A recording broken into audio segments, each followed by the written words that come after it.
देश में महिलाओं की सुरक्षा को लेकर फिर सवाल खड़े हो रहे हैं क्योंकि लगातार महिलाओं की निर्मम हत्या और छेड़छाड़ जैसे मामले सामने आ रहे हैं। जिस तरह से लिव इन रिलेशन की बात करें तो चर्चित विषय बना हुआ है श्रद्धा मर्डर केस। जिस तरह से लिव इन रिलेशन की बात करें और उसके बाद जिस तरह से यूपी में एक लड़की की निर्मम हत्या की गई और अब एक और मामला आया है महाराष्ट्र के सोलापुर से, जहां पत्नी पर शक करने की वजह से पति ने पत्नी का जो है सर मुड़वा दिया है, जिसके बाद से लगातार ये मामला तूल पकड़ता जा रहा है। हालांकि श्रद्धा मर्डर केस की बात करें तो इस पर तमाम सामाजिक और राजनीतिक संगठन ने भी आवाज़ उठाई है कि जिस तरह से लिव इन रिलेशन का मामला है इस पर सरकार कोई ठोस कदम उठाए। हालांकि महाराष्ट्र की एकनाथ शिंदे और फडणवीस सरकार ने इस पर एक नया आदेश भी जारी किया है कि महिला आयोग और बाल विकास मंत्रालय जो है एक स्पेशल स्क्वाड बनाएगा जो घर से गई हुई महिलाएं हों, जो बच्चियां हों, उनकी डिटेल निकालेगी, उनको सुरक्षा प्रदान करेगी। लेकिन जिस तरीके से आए दिन एक के बाद एक नए मामले आ रहे हैं, कहीं ना कहीं महिलाओं की सुरक्षा पर सवाल खड़े हो रहे हैं क्योंकि जिस तरह से सरकार ने दावे किए हैं कि महिलाओं को सशक्त बनाने की लगातार केंद्र की मोदी सरकार की कोशिश है। ऐसे में जिस तरह से मामले सामने आ रहे हैं तो कहीं ना कहीं फिर एक बार हमारे समाज में महिलाओं की सुरक्षा को लेकर कई सवाल खड़े हो रहे हैं। इसी पर चर्चा करने के लिए हमारे साथ मौजूद हैं बीजेपी की प्रवक्ता सुमिता सुमन सिंह जी। उनसे जानते हैं। सुमिता जी, सबसे पहले तो इन 24 न्यूज़ में स्वागत है आपका।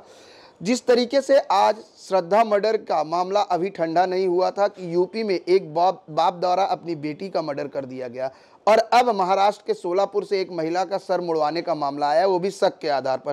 क्या कहेंगी कि लिव इन रिलेशन में एक तरफ तो जहां हम वेस्टर्न कल्चर की तरफ आगे बढ़ रहे हैं, हम डिजिटल की तरफ आगे बढ़ रहे हैं, दूसरी तरफ आज हमारे समाज में जिस तरह से महिलाओं के साथ दुष्कर्म हो या हत्याएं हो रही हैं, क्या कहेंगे? वेस्टर्न कल्चर में आगे बढ़ना मतलब ये नहीं हुआ कि हम लिव इन रिलेशन में चले जाएं या हम कुछ ऐसे गलत कदम उठाएं जिससे कि हमारे समाज पर या हमारे देश का कुछ न कुछ नुकसान हो।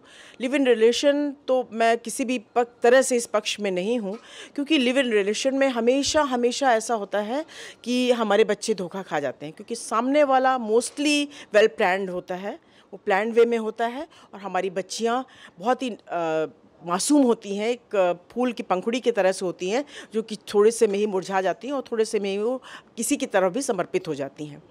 तो वो चीज़ें हम ये कहना चाहेंगे कि लिव इन रिलेशनशिप बिल्कुल भी समाज में इसका विरोध होना चाहिए और इसके पक्ष में अगर कोई खड़ा होता है तो उसका बहिष्कार होना चाहिए।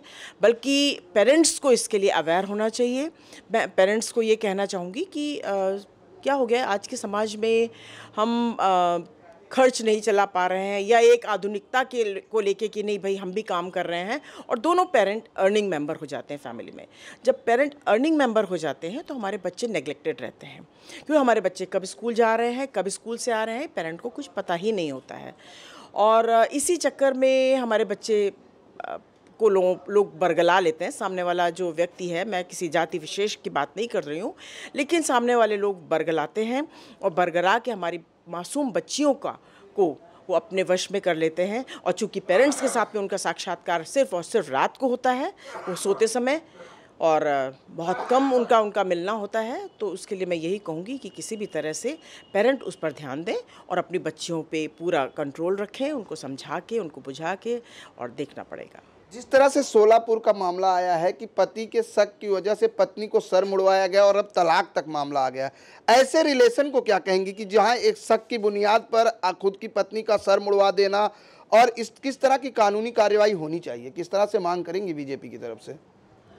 ये तो बहुत ही जघन्य अपराध है क्योंकि किसी भी स्त्री पर शक के बिना पे अगर आप उसका मुंडन कराते हैं तो ये आप बिल्कुल भी माफ़ी के काबिल नहीं है क्योंकि ये मुंडन करा के उन्होंने एक बहुत ही पहले जैसा कि होता था पुरुष प्रधान देश, तो अब वो समय नहीं है कि ये पुरुष प्रधान देश है, बल्कि ये महिलाएं इसमें बहुत आगे बढ़ चुकी हैं और महिलाओं का एक खुद का अपना एक अस्तित्व है, खुद की अपनी एक आइडेंटिटी है।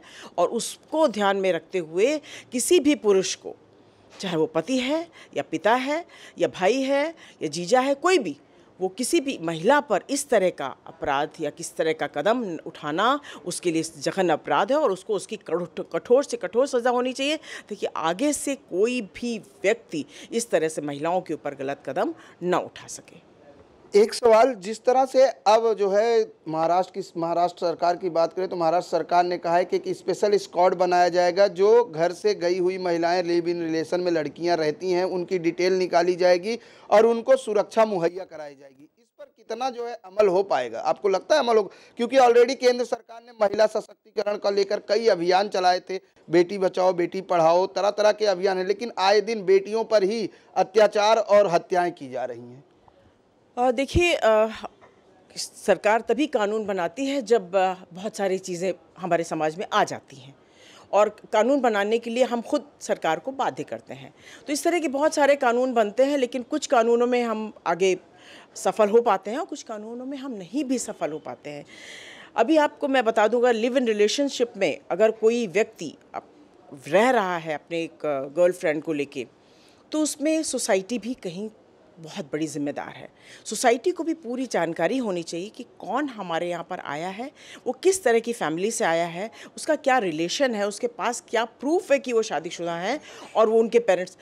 फिर दूसरी चीज़, जब शादी हो तो शादी के समय पर दोनों पक्ष के पेरेंट्स मौजूद होने चाहिए, ताकि ये मालूम पड़े कि नहीं, दोनों की मौजूदगी में और दोनों की सहमति से ये शादी हो रही है। लिव इन रिलेशनशिप में अक्सर धोखे हुए हैं, अभी भी धोखे हो रहे हैं।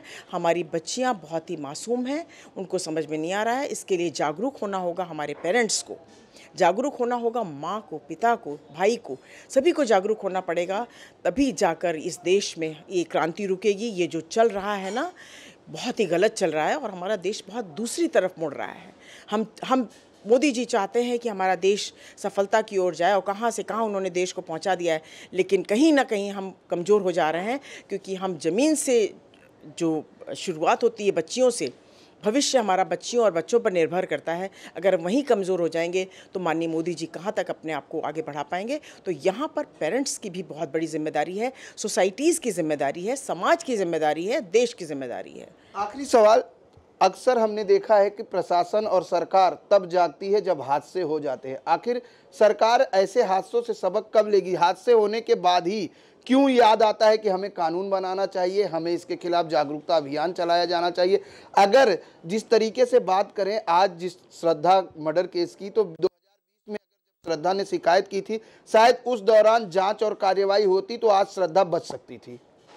बिल्कुल सही है कि अगर जिस समय श्रद्धा ने अपने कंप्लेंट लिखी थी और उस समय अगर एक्शन लिया गया होता तो आज श्रद्धा हमारे बीच में होती, लेकिन उस समय नहीं लिया गया। जैसा कि फडणवीस जी ने आज कहा है अपने वक्तव्य में कि इसकी जांच होगी, कि श्रद्धा ने जब लेटर लिखा और कंप्लेंट की कि उसको शक है कि उसको मार दिया जाएगा, तो उस पर एक्शन क्यों नहीं हुआ।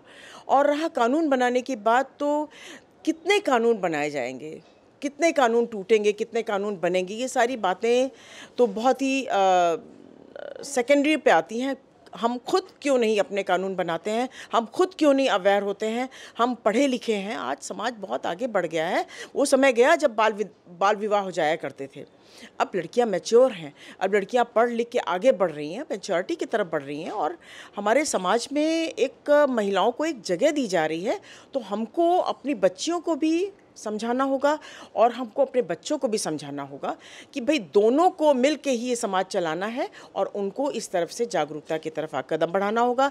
वरना देश माननीय मोदी जी जिस तरफ ले जाना चाहते हैं उसका राह मुड़ रहा है, क्योंकि यहाँ पर हमारे बच्चे भटक रहे हैं, उनको भटकते हुए बचाना होगा। उसके लिए माता पिता को जागरूक होकर अपनी बच्चियों को समझा के, जिस तरह से कृष्ण भगवान ने देवकी की लाज बचाई थी, उस तरह से हमारे समाज के प्रत्येक व्यक्ति को, प्रत्येक पुरुष वर्ग को, प्रत्येक महिला वर्ग को सामने आना होगा और इस तरह से बचाना होगा। और रहा सोसाइटी में, तो ये इसके लिए हर व्यक्ति जिम्मेदार है।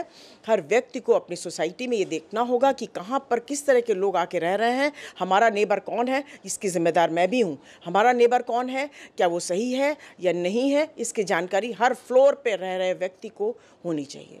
बिल्कुल, जिस तरीके से इन्होंने कहा कि हर व्यक्ति की जिम्मेदारी है कि हमारे समाज में क्या कुरीतियां हैं और किस तरह की गतिविधियां चल रही हैं, इस पर ध्यान देने की ज़रूरत है। लेकिन जिस तरह से लिव इन रिलेशन की बात करें, बच्चियों के साथ हो रहे अन्याय की बात करें तो सबसे बड़ा जिम्मेदारी अगर किसी की है तो वो बच्चियों के अभिभावक की यानी माता पिता की है। उनको ये जरूर ध्यान रखना चाहिए कि वो अपनी भाग दौड़ जिंदगी में बच्चे किस तरह से किस राह पर चल रहे हैं इसकी भी जानकारी रखें, ताकि हमारे समाज को सुरक्षित और स्वस्थ बनाया जा सके।